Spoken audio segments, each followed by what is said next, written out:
this garden and it is blooming like crazy, and I want to show you all the blooms throughout her garden. So let's go take a tour. The first garden we're going to tour is the Daylily Garden. These first ones here are the ones that I grew from seed. Interesting that you could buy seed that has 2 purple parents and get a yellow flower. But I've been told by Daylily hybridizers that that's what you get. This is my crowning jewel of this Daylily Garden, is this orange one here. It usually stands above the rest. It's got huge flowers, big bushy plant.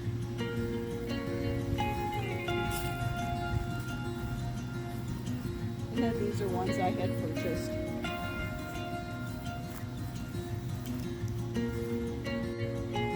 This next garden is which? The Pollinator Garden. And this area here is alternating hostas and coralbells. And I just wanted some color, put in curves, and these things do really well under oak trees. Not so well under maple trees. Didn't know if people knew maple trees do exude a toxin, and some plants, coralbells in particular, do not like it. So these do very well here. And now these are a number of hostas that I've got. The big leaf green ones in front of the bee balm there have been in my family for over 60 years.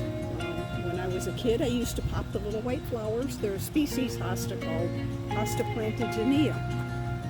And they're used for hybridizing in a number of the hybrids that we have today. But you can see the flowers and the bees. There's all kinds of bees in these flowers. And the next ones here, these are stackies, which are related to lamb's ear, but they're not fuzzy like lamb's ear, but they're bee magnets. They're not a native plant, but hey, this one's just a pollinator garden. It's not necessarily all native. And so I was just fascinated with the way it attracts the bees. Phlox, some more of the stackies. And different plants. I pop coneflowers here and there. I love the lilies, the oriental lilies and the tiger lilies. So I've got them here and there. I also wanted to put a lot of grasses in this garden, so I've got different grasses. A few of them are native, most of them are not, but they're fun. The liatris here, this is the prairie blazing star. This is a native plant. There's a bee on one of those.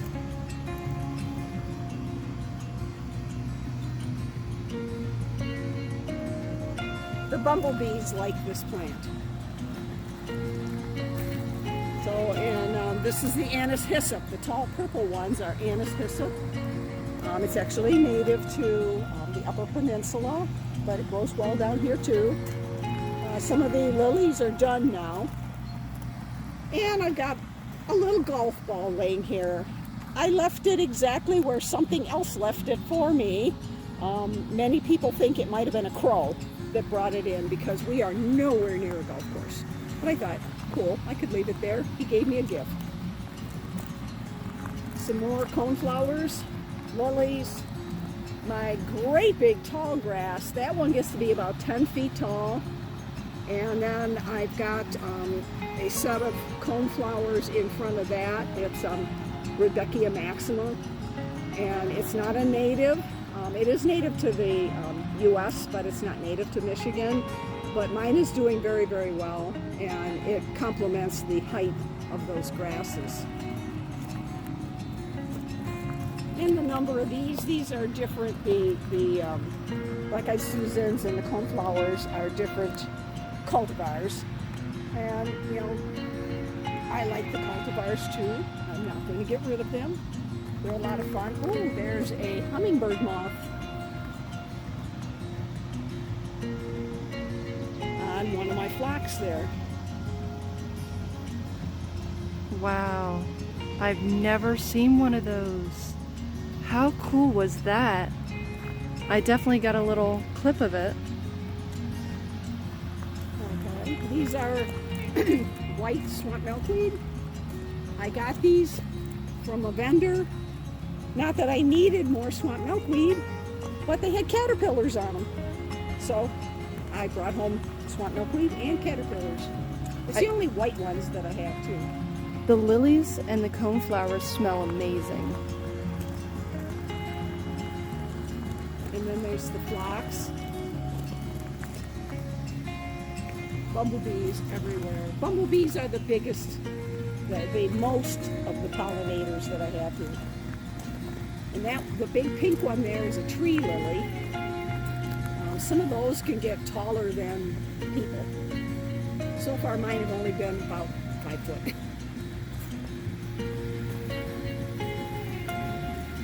And you can see the zebra grass. The zebra grass in the spring when it first starts coming up is all green. But if you buy it, don't be concerned because it will turn into its little zebra stripes as the season goes on. These are all my red coneflowers here. And I love swirls when I plant swirls. And between the blue fescue grass and the red coneflowers, I have some parsley that I planted for the black swallowtail caterpillars. We'll see if I can attract any this year.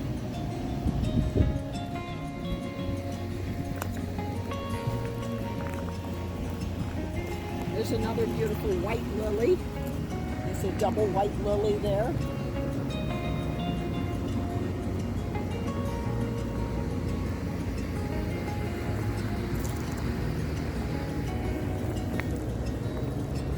And then coming around here, I've got a few other coneflowers. Just love the colors. Can't get enough of them.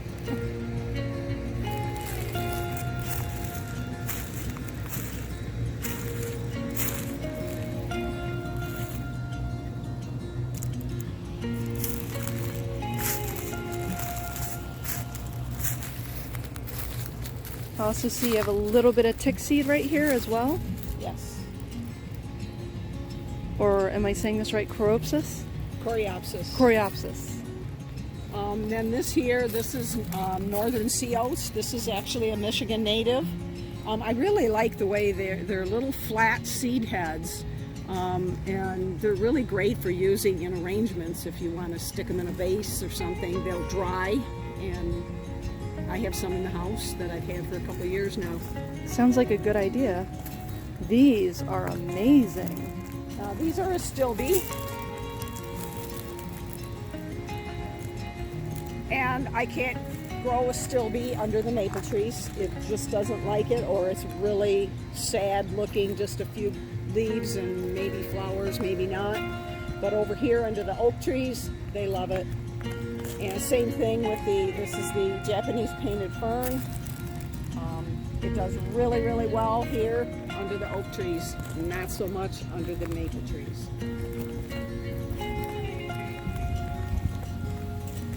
And you can see my swirls again. I love it. And then we're back to where we started. Beautiful garden. Okay, this here is my Coralbell Garden.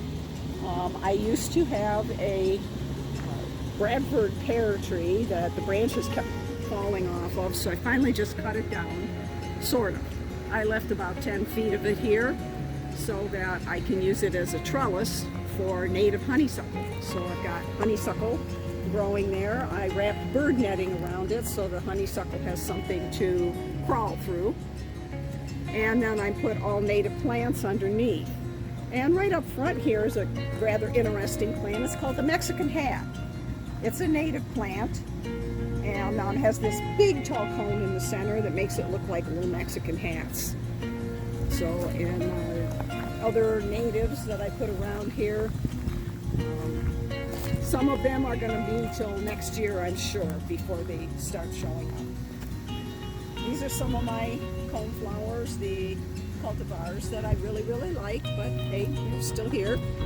My anemone garden, this is the anemones that I have. They're getting ready to bloom. It should be any day now. The flowers will pop on that. And then these purple ones here, these are my creeping bellflower. And I really don't care if it creeps a little and gets in different places. I like it filling in. I just like everything filling in. The daylilies behind the creeping bellflower that's where a tree used to be. I used to plant daylilies around the tree, so I just left the daylilies there. Some of the Asiatic lilies and that are done. This is actually a native plant that's kind of like a yellow daisy, like, I can't remember the name of it. It's in the Rudbeckia family. So it's just, there's some seeds fell here and there, and it's really tall, so I just leave it there. This is my allium garden, and the spring blooming alliums, once they're done, they die back. They're called ephemerals, and when they do, then I plant coleus in here to fill in for the rest of the year, so it's not an empty space. And then there's some later blooming alliums that will be coming out. Right here at our feet is something called bird's foot violet. The flowers look just like our violets that we're used to. Now, those are zinnias. They're supposed to be great for butterflies, anything the butterflies like. But they have the interesting leaves, the bird's foot violet. My zinnias have attracted a lot of monarchs so far this year. Now my Shasta daisies are done, pretty much, except for the big tall variety, which is the Becky variety. That one's still blooming. I will probably, in the next week or so, trim off the flowers, the dead seed heads or the dead flowers.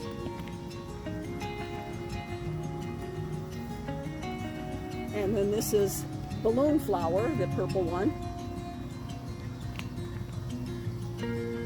And these are some of my coneflowers that I've actually had for 25 or 30 years. Oh, and there's a black swallowtail. Oh no, that one's a morning cloak, I think it is. That's that. I don't see the tails on it.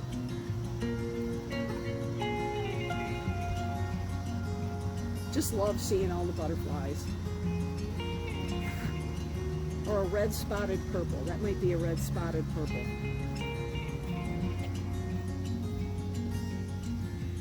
Some sedum. Some of these are done. There's some more of the creeping bellflower. And then we got some succulents, sedums. Yeah, that's the sedums. They'll come on, and they actually attract the bees too. And your ground phlox? Yeah, the creeping phlox. Those bloom early in the spring and then they're done. These are cardinal flowers. They're just starting. The red ones. These here are the great blue lobelia, and those are the cardinal flowers. They're both lobelias.